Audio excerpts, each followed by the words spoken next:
Australia just found a new spider that yeets bugs. Yeah, as if the country was not covered in enough fucking spider spawners, our scientists have discovered the brand new ballista spider.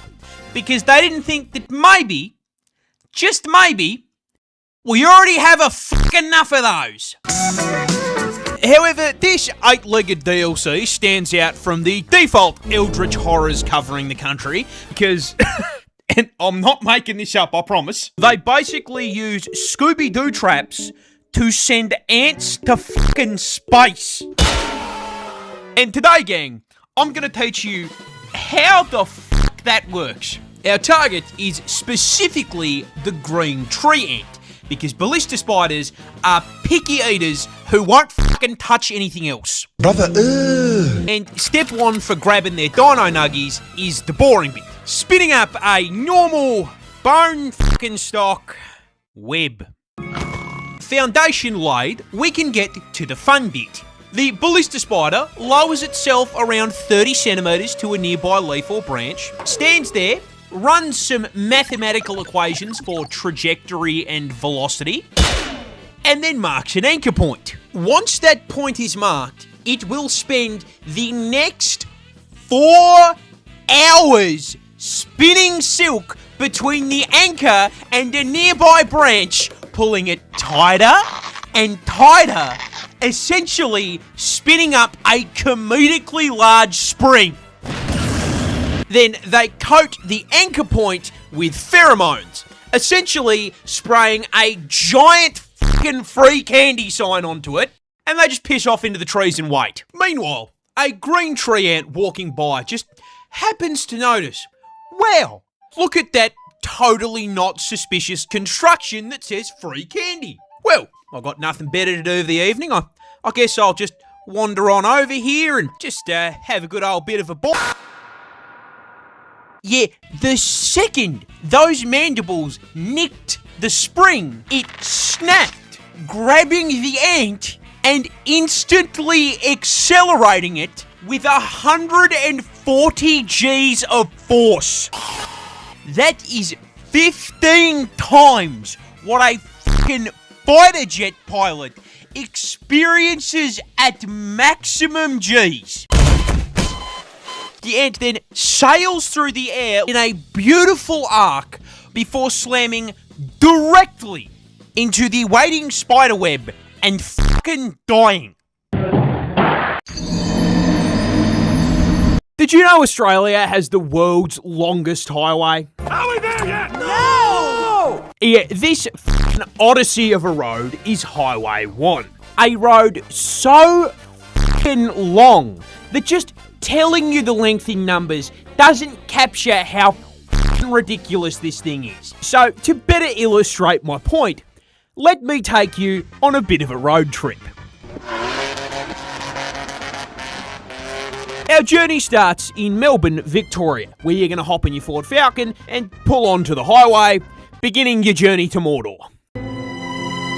And you're going to begin that journey with a light 10 hours of driving west, crossing your first state border into South Australia, and passing through that state's capital, Adelaide, the birthplace of Hollow Knight. What, am I gonna fight the sun? When you're done fighting the sun, you are going to continue west until you hit the fun part, Western Australia.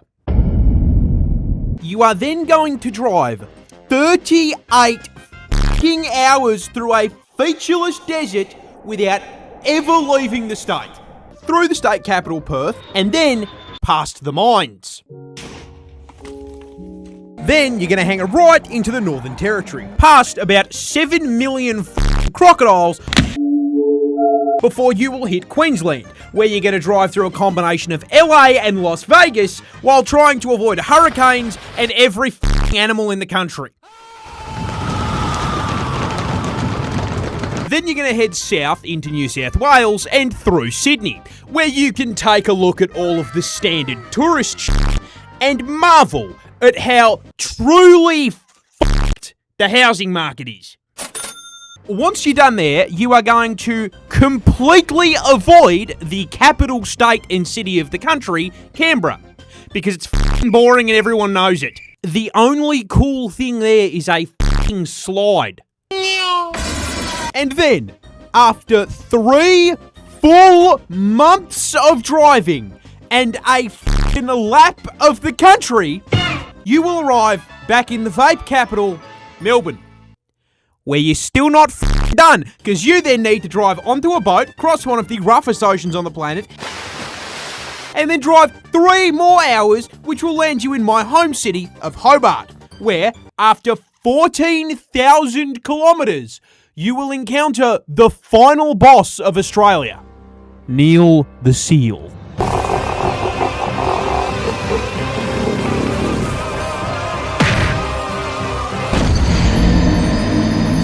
Oh, you died? You gotta go back to the start. Hey, did you know wolves and ravens could be best buddies? Bro, I knew I liked you, dude. Come here. Yeah, and when I say friends, I don't mean they wave at one another while crossing the streets. No. I mean they have a fucking symbiotic relationship. We are venom. You see, ravens are scavengers, which means part of their food source is picking dead bodies clean that are left by other predators. And ravens are also very smart. And they're smart enough to know that one of the best sources of these leftovers is following around a wolf pack. So to help that process along, the raven turns itself into a fucking surveillance drone. See, in order to help the wolves out, they will fly up into the air and use their Google Maps view to locate a succulent, defenseless meal. And once they find Bambi, the raven will start spam pinging the fuck out of it, circling it, and flying back and forth between the wolf pack and their Disney meal, all while screeching at the top of their lungs, "He's down here!" The wolf pack will then take the hint their feathered friend is trying to give them, walk over, and, cancel the Bambi sequel. Which then allows the raven to pick at the leftovers. Kind of like the broke mate who asks if you're going to finish that. It's not just a work friendship though. No. Ravens babysit wolf pups. They are the animal equivalent of the guy who is not related to you at all, but your kids still call him uncle. Yeah, ravens have been seen playing games with wolf pups. They use sticks to play tug of war, playfully swoop the pups and get them to try to bite, and they even play fucking tag together. I'm not gonna lie, that's gotta be one of the cutest things that naturally occurred. I could make a fucking kids cartoon out of that. You're my friend now. We're having soft tacos later.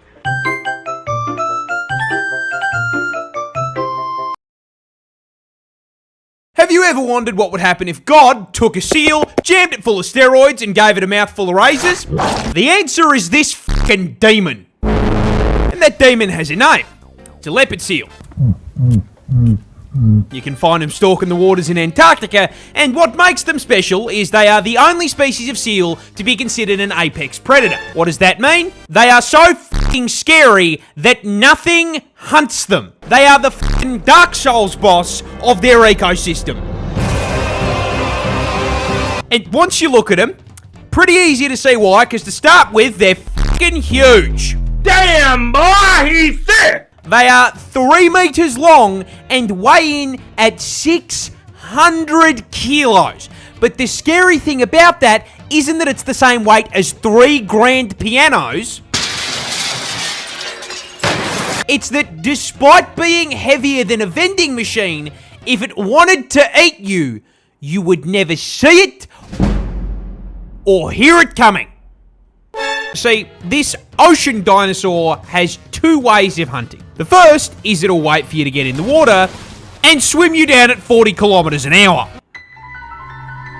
But the other way they hunt? Jump scares. Let me paint you a picture. You are a penguin walking across the ice with your buddies, and there's a crack that you need to hop across to continue. And so, bloke in front of you walks up to the edge, eyes the gap, goes to jump, and...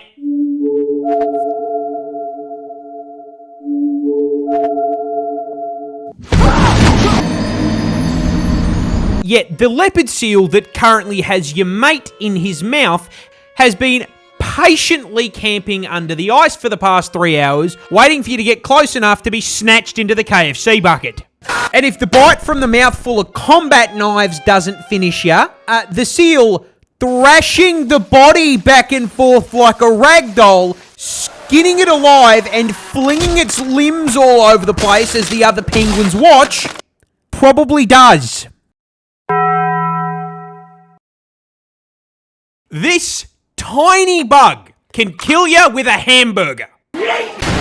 This nasty little fucker is a Lone Star tick. You can find them in the United States of America and Mexico, and you may be wondering, how does a hamburger become a murder weapon? Well, considering Lone Stars are only 3mm long, we can safely rule out the thing picking up a cheeseburger and fucking beating you to death with it. What the tick will do, however, is bite you. And that bite is what begins the hamburger to homicide domino effect. You see, Lone Star ticks are parasites, and they're aggressive ones at that. They are one of the only species of tick that can catch your scent and run you down just to take a bite. And when those fangs sink into you, you will feel fucking nothing. The bite itself is painless. The bastard will latch onto you for up to 7 days, sucking the blood out of you and inflating itself like a fucking balloon before rolling his fat ass away. The problem is, while it was there, planted a fucking bomb. But that bomb has a long fuse. In fact, you'll be completely fine for about a month. Until one day, you go on a Macca's Mish with the boys and decide to grab yourself a succulent cheeseburger. And it's not even the first cheeseburger you've had in the last month. So you suck that shit down like Kirby and think nothing of it. Till around 6 hours later, when it starts to get a little bit hard to breathe. Super cool Lone Star tick fact. Their bites can give you this nifty little thing called alpha-gal syndrome. What's that?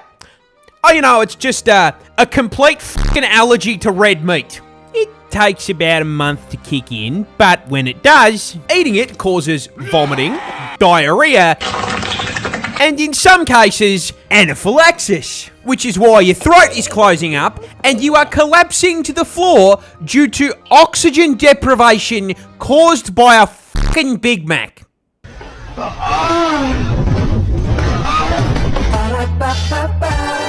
I'm loving it. Wombats defend themselves by throwing it back. But to understand how the fuck they actually do it, you're gonna need to learn a little bit about them first. You see, Australia is home to 3 species of these bad boys, all of them equally adorable, and very importantly, all being burrowers, meaning they dig out a nice little hole for themselves and the family to live in, because, like the rest of us, they can't afford a fucking house in this economy, man. They grow to around 1.3 meters in length, but despite being small, they are built like fucking tanks, weighing in at a chunky ass 35 kilos, but despite their weight, I shit you not, they have a top speed of 40k an hour.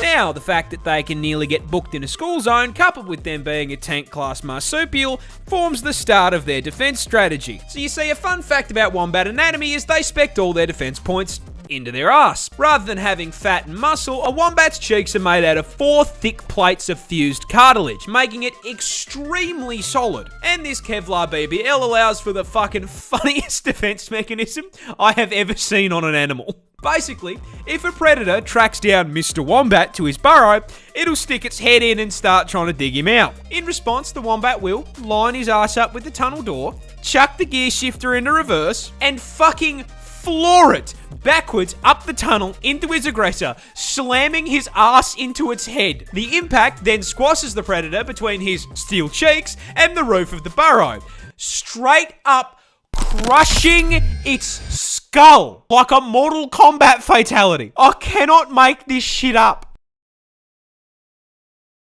Australia has a lot of spiders, but recently we found a new one, because of course we fucking did. And the new one is the most certified Australia moment I've ever seen. For a bit of context, one of the several thousand spider species we are home to is the Sydney funnelweb, the deadliest spider on the planet. Because of course it's down here. Where the fuck else did you think you were going to find it? These scary looking fuckers are highly venomous and can flatline you with a bite in 15 minutes. And if you think wearing thick clothes will save you, be aware the bastards have fangs long enough to punch through shoe leather. Now, why do I bring these little nightmares up? What is the one thing worse than a spider rocking armor-piercing rounds that can send you to heaven with same-day delivery?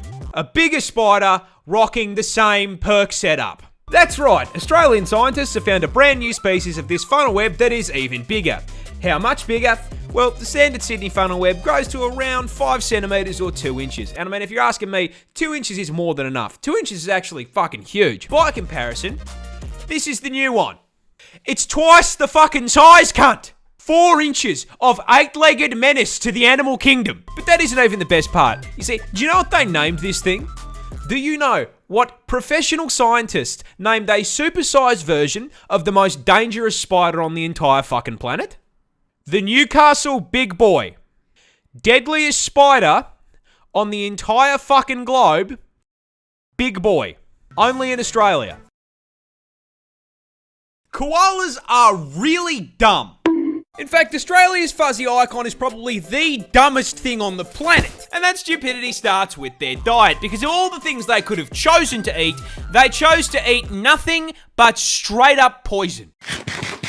You see, koalas feed exclusively on eucalyptus leaves, which, shocking no one, are highly toxic, because they are full to the brim with eucalypt oil, which is so fucking poisonous that as little as 3.75 mil is enough to land you in the afterlife, with the Reaper asking you why the fuck you felt the need to eat a leaf. Why? Oh, it's also highly flammable and burns like napalm, because Australia.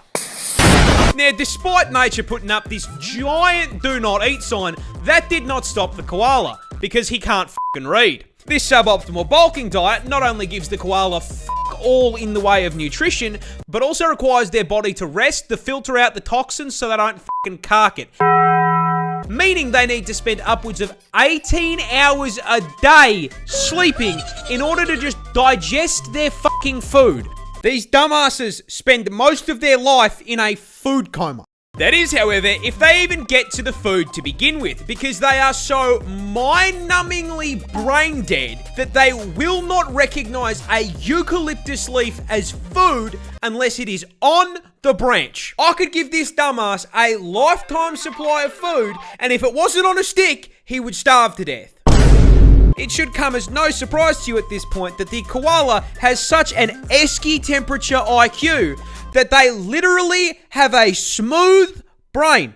The thoughts slide right off of this dumb cunt. I love him.